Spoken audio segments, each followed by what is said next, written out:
બોટાદમાં SBI bank દ્વારા ચાલતા ગ્રાહક સેવા કેન્દ્રમાં અંદાજિત એક સપ્તાહથી નાણાં અટકાયા હોવાની રાવ ઉઠી। બોટાદના ટાવર રોડ પર આવેલા એસબીઆઈ દ્વારા ગ્રાહકોને નાણાંની લેવડ દેવડ માટે શરૂ કરવામાં આવેલા ગ્રાહક સેવા કેન્દ્રમાં જમા કરવા માટે આપેલા નાણાં જમા નહીં થતાં ગ્રાહક મુશ્કેલીમાં મુકાયા। ધંધા વ્યવસાય માટે તાત્કાલિક નાણાંની જરૂરિયાત સંદર્ભ ખાતામાં જમા કરવા ગત 12 નવેમ્બરે ગ્રાહકે રોકડા અને 8,000 રૂપિયા આપ્યા હતા, જે ગ્રાહક સેવા કેન્દ્ર સંચાલન દ્વારા ઓનલાઈન નાણાં જમા કરવામાં આવ્યા છે, પરંતુ સર્વર ડાઉન હોવાને કારણે આ નાણાં અટકાવાયા હોવાની જાણકારી આપવામાં આવતા ગ્રાહક મુશ્કેલીમાં મુકાયા। અવારનવાર બોટાદમાં ઓનલાઈન સર્વરમાં એરર આવવાના કારણે અનેક લોકોના ટ્રાન્ઝેક્શન અટકાવતા હોવાની રાવ ઉઠી હતી। ત્યારે સૌથી વધારે ગ્રાહકો ધરાવતી સરકારી બેંક એસબીઆઈના ગ્રાહક સેવા કેન્દ્રમાં સર્વરની ખામીને કારણે અવારનવાર ગ્રાહકોને પરેશાન થવું પડતું હોય ત્યારે તાત્કાલિક યોગ્ય કામગીરી કરવા માંગ ઉઠવા પામી છે। મારું નામ જતીન કુમાર ઘનશ્યામભાઈ પરમાર છે।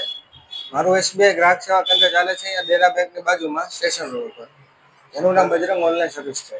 ખાસ કરીને એક પ્રશ્ન છે, એક ગામડાના વ્યક્તિ આવ્યા છે, ખાસ કરીને એને પૈસા ટ્રાન્ઝેક્શન માટે મૂકેલા પોતાના ખાતામાં જમા થયા 8 દિવસ જો સમય થવાયો શું કહેશો? એ ટ્રાન્ઝેક્શન અહીંયા મારી પાસે કરાવ્યું હતું ત્યારે સક્સેસફુલ આવી ગયું, એટલે એ વ્યક્તિને મેં જવા દીધા કે તમારું ટ્રાન્ઝેક્શન સક્સેસફુલ થઈ ગયું છે, મે બી 1-2 દિવસમાં તમારા એકાઉન્ટમાં જમા બતાવી દેશે। હજી સુધી જમા થયા નથી। મેં બેંકે પણ ફરિયાદ કરેલી છે અને મારા પોર્ટલ ઉપર પણ ફરિયાદ કરેલી છે। આમ કારણ શું છે? કારણ ટેકનિકલ એરર એવું કારણ બેંકવાળા કહે છે કે આ બધું સર્વર ચાલે છે નેટ ઉપર, તો નેટના કાંઈ એરરના હિસાબે એમને એવું બનવાનું શક્યતા ખરી। પણ બેંકમાં તો અત્યારે તમામ ટ્રાન્ઝેક્શનો શરૂ છે, અનેક લોકો પોતે જોડાય અને કર્મચારીઓ પણ કામ કરી રહ્યા છે, તો ટેકનિકલ એમાં બધા ટ્રાન્ઝેક્શન ફેલ થાય એવું નથી હોતું। અમુક સમયે અમુક જે તે 1-2 સેકન્ડ પૂરતું કંઈક એરર આવી હોય અને ત્યારે આપણે ટ્રાન્ઝેક્શન કરતા હોય તો એ ટ્રાન્ઝેક્શન ફેલ થયું હોય શકે। એટલે હવે આનું સોલ્યુશન શું?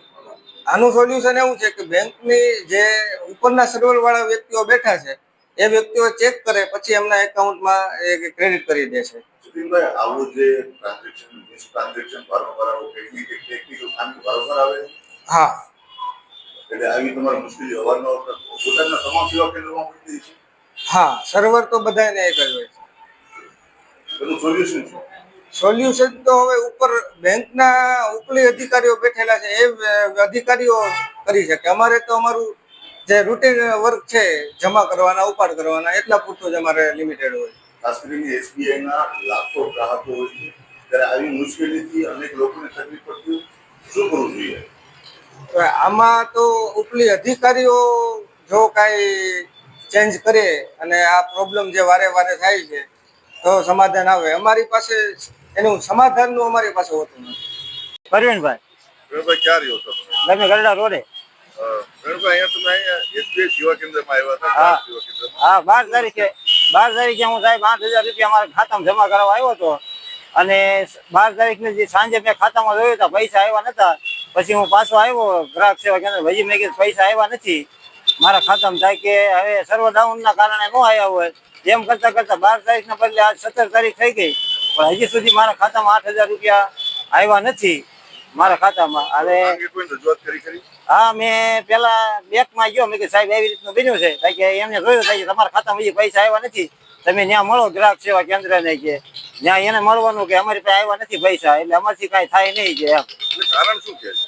હવે કારણ તો હવે કાંઈ કીધું નહીં અમને કે સર્વર ડાઉનનું કારણ બતાવે છે, સર્વર ડાઉનનું કારણ।